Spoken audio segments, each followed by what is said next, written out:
That sucked. The Seahawks fall to the San Francisco 49ers 31-13, and they're now 6-5 on the season in a game where nothing, literally nothing, went right for this Seahawks team. Let's break it down here on today's show. Geno, 18-27, 140 yards, no touchdowns and a pick. Really took the offense a long time to get going and to have any type of momentum. They started off extremely slow, in particular with Geno in the passing game. Zach Charbonnet filled in for Kenneth Walker tonight, with Kenneth Walker out with injury. Same kind of ordeal. Took a while for Zach Charbonnet to get going. He had some moments here and there, but at the end of the day, he was held at 47 yards. JSN, your leading receiver, 2 receptions, 41 yards. And, I would say this as far as the receivers go, is that the Seahawks really struggled blocking tonight, or it didn't allow a ton of time for receivers to get open and have those opportunities. So maybe you didn't like how your fantasy team played tonight if you had some Seahawks receivers, but I think a lot of it falls on the offensive line and not giving Geno the time to get ball out to those playmakers. Meanwhile, for the Niners, Brock Purdy had a solid night, 21 of 30, 209 yards, touchdown and interception. The story of the evening for the Niners was Christian McCaffrey.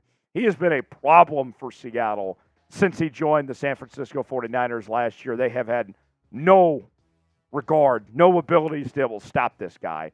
19 carries, 114 yards, 2 touchdowns. He was also really effective in the receiving game. And Deebo Samuel, who's had a down year, might I add you, came to life tonight. 7 catches, 79 yards, just an infuriating performance from this Seahawks team. They made it interesting towards the second half, but then the Niners really just kicked it in gear to finish off this football game. On the injury note, Jason Peters, who was elevated from the practice squad just a couple weeks ago, had a shoulder sting and left the game, ultimately did not return. Stone Forsythe took over in his spot, and he did not do well at all. Remember, Jake Curhan was released, just several days ago.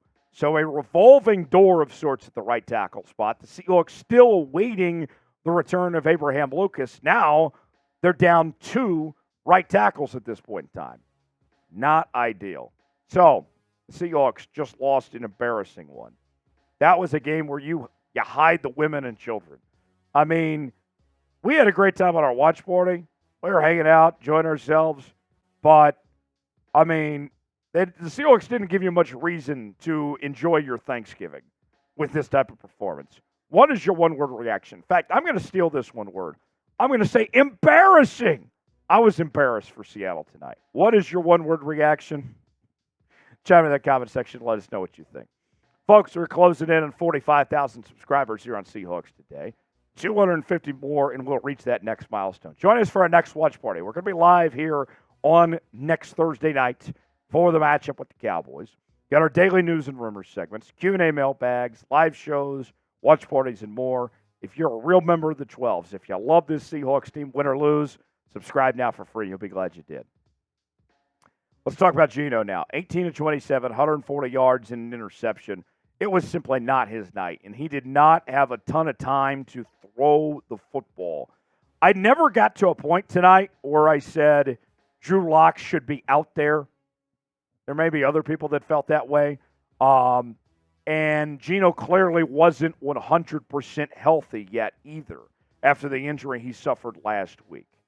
But even then, it didn't matter who played quarterback tonight. They were going to struggle with as much of an issue the offensive line was.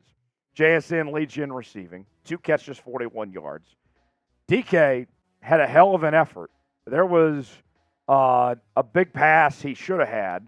Instead, he finishes with 3 catches for 32 yards. JSN, by the way, may have had the play of the year with that one-handed grab. I tweeted out on my Twitter feed. You got to check it out if you missed it. Tyler Lockett, 3 catches, 30 yards. Receivers just never really got things going. But that JSN catch, they were comparing it on the TV broadcast to the OBJ grab a few years ago with the New York Football Giants. I don't know if it was that good, but it was certainly impressive. So I love that play. Hopefully there's more of those type of plays from JSN to come. Anybody? Bueller? Who was the MVP for Seattle tonight? I'm going to go JSN just for having that catch.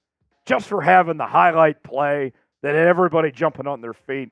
I'm going JSN. Who was your MVP for the Seahawks tonight? Weigh in the comment section. Tell me what you think. Tonight's show is sponsored by Prize Picks. Prize Picks is the place to go for daily fantasy made easy. And here's how it works with Prize Picks. It's real simple. You choose 2 or more players, and you get the choice of more or less on any given category. Maybe you want to choose, let's say, fantasy points or receiving yards, passing touchdowns. There's all sorts of categories to choose from. You can play along now, prizepicks.com/CLNS, and they're offering a $100 deposit match when you use the promo code CLNS. Here's what I played tonight. Me and Smitty, we got 1 for 3 with Christian McCaffrey hitting more than half a receiving or rushing yard.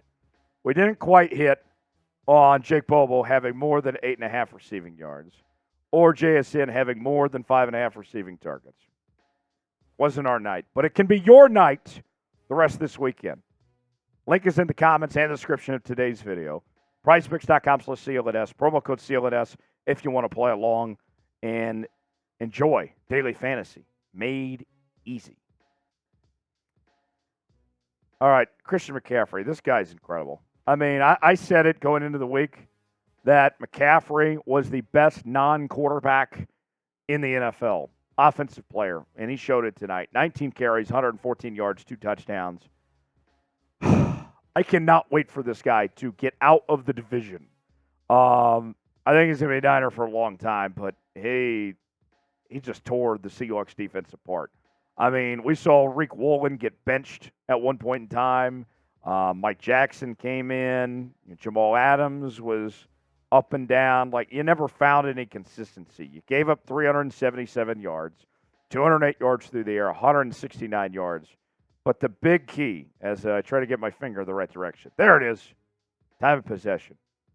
Niners managed the clock. They controlled this football game. 35 minutes of time of possession compared to the Seahawks, who had, there it is, 24 minutes and 30 seconds. 2 turnovers, 88 yards on the ground, 220 yards. It sucked. This was not the Seahawks' night. And here's the other thing, too. You got the Cowboys next week. The Niners again. The Eagles after that. If tonight sucked, oh, boy, we could be in for a doozy the next few weeks. What's your confidence level in the Seahawks after Week 12? It's not feeling good. I think at this point, the division's over. You're not going to win the division. You're hoping to make the playoffs at this point. You got to get 3 wins to be in the conversation. And then you got to get 4 to be in it for sure. It's not necessarily easy to come by. My confidence level, I'm dropping it down to about 5 right now. For more Seahawks coverage, subscribe to Seahawks Today for the latest happenings on your favorite team. We'll see you next time. Have a great rest of your Thanksgiving weekend. Hopefully you find some good Black Friday sales.